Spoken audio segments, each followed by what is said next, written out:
Jadi pembahasan kita bangga menjadi petani milenial. Ya, kita harus bangga. Nah, saya ulangi. Maaf ya saudara. Dari gereja, kita harus jujur. Hampir tidak ada gereja, saya berkata hampir. Berarti ada cuma sedikit sekali.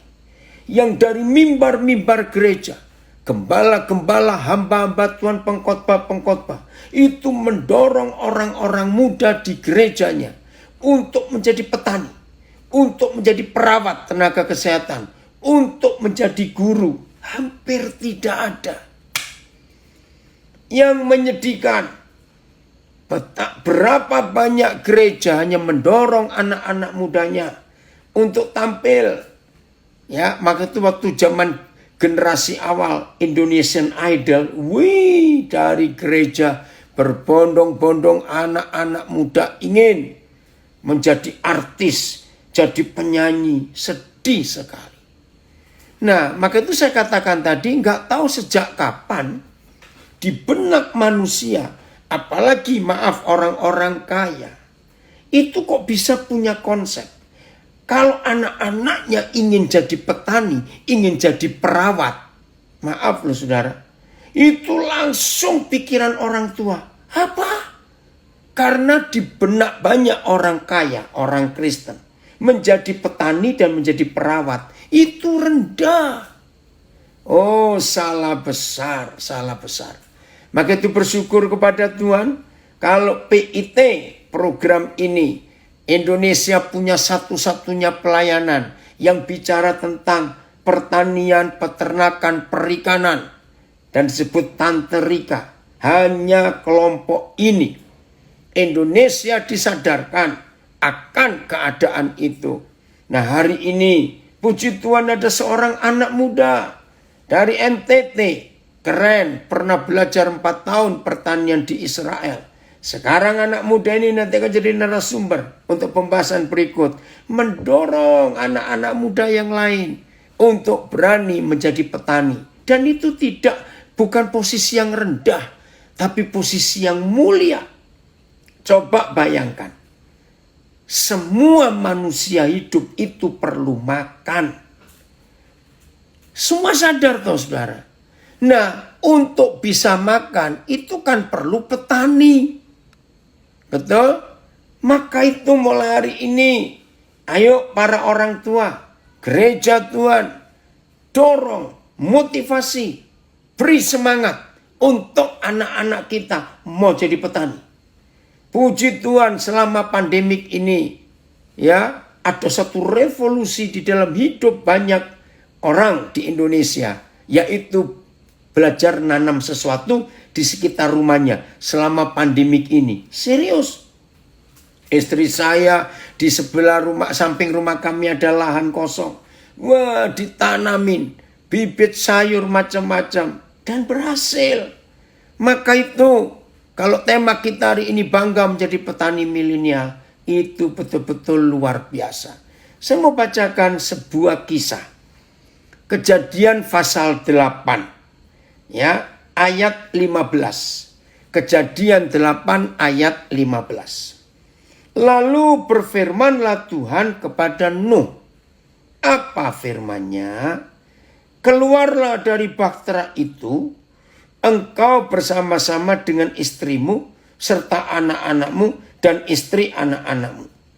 Segala binatang yang bersama-sama dengan engkau, segala yang hidup, burung-burung, hewan, dan segala binatang melata yang merayap di bumi, suruhlah keluar bersama-sama dengan engkau, supaya semuanya itu berkeriapan.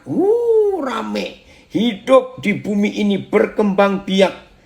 Ya, berkeriapan di bumi, serta berkembang biak, dan bertambah banyak di bumi.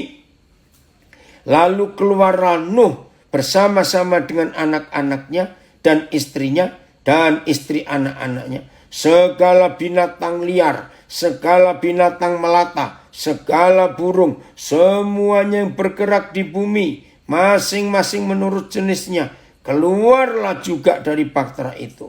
Lalu Nuh mendirikan mezbah bagi Yahweh dari segala binatang yang tidak aram dan dari segala burung yang tidak aram. Diambilnyalah beberapa ekor, lalu ia mempersembahkan korban bakaran di atas mezbah itu.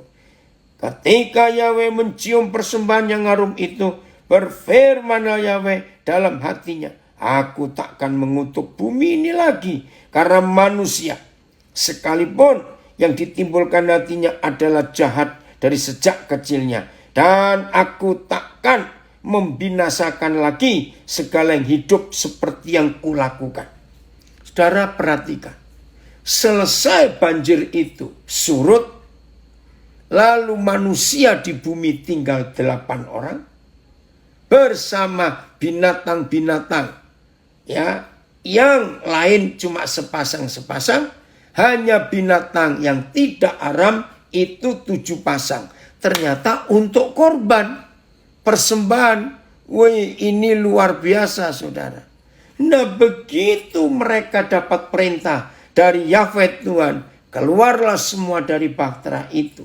Ada perintah yang luar biasa. Setelah Nuh mempersembahkan korban, persembahan kepada Tuhan dari binatang yang tidak najis itu.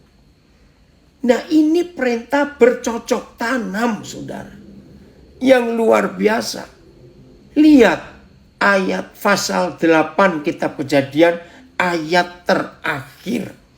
Setelah semuanya keluar dari bahtera itu, baik binatang maupun manusia, begini firman pencipta alam semesta untuk manusia.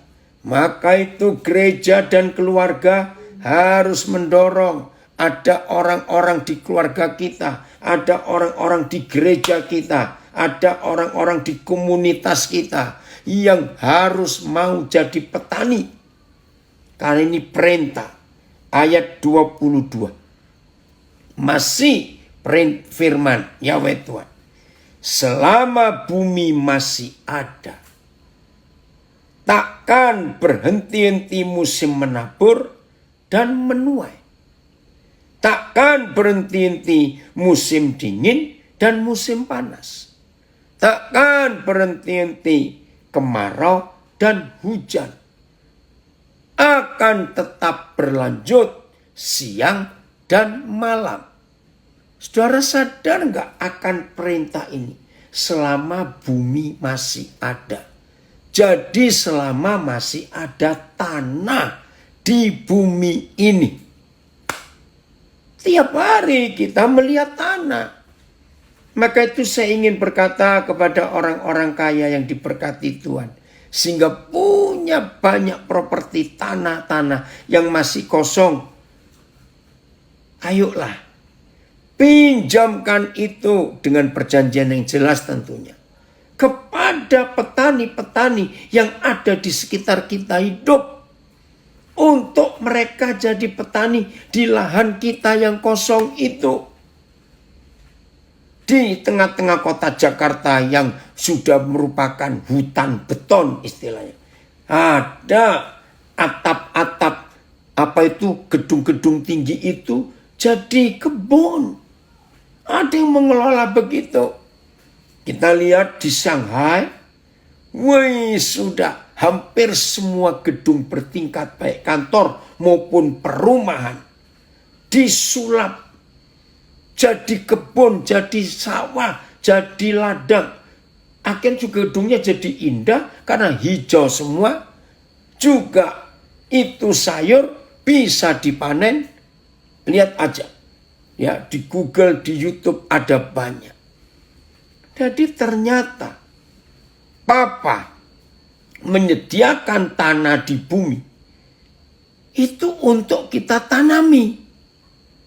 Maka itu jangan segan, jangan takut, jangan merasa malu, jangan merasa rendah. Petani, ternyata petani itu nomor 1, mulia.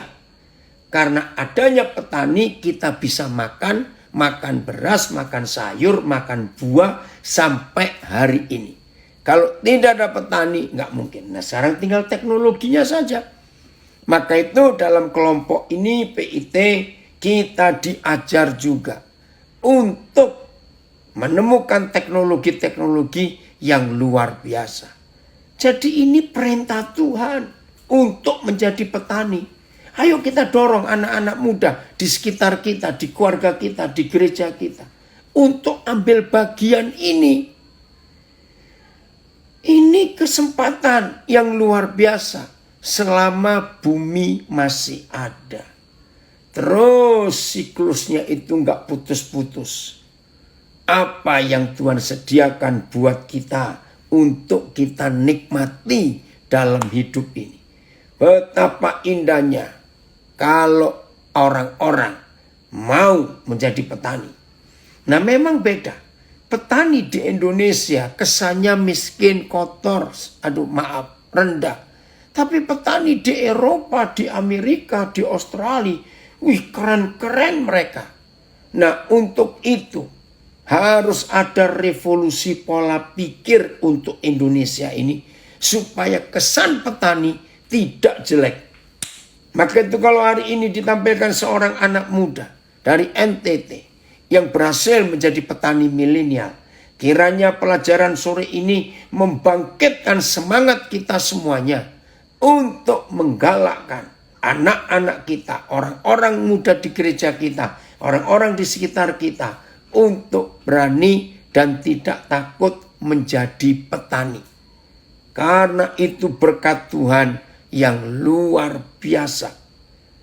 Surat 2 Timotius, Paulus menuliskan ilustrasi petani untuk menjadi model motivasi semangat murid-murid Tuhan Yesus di dalam perjalanan iman kita untuk melangkah mengikuti apa yang Tuhan inginkan atas kehidupan kita.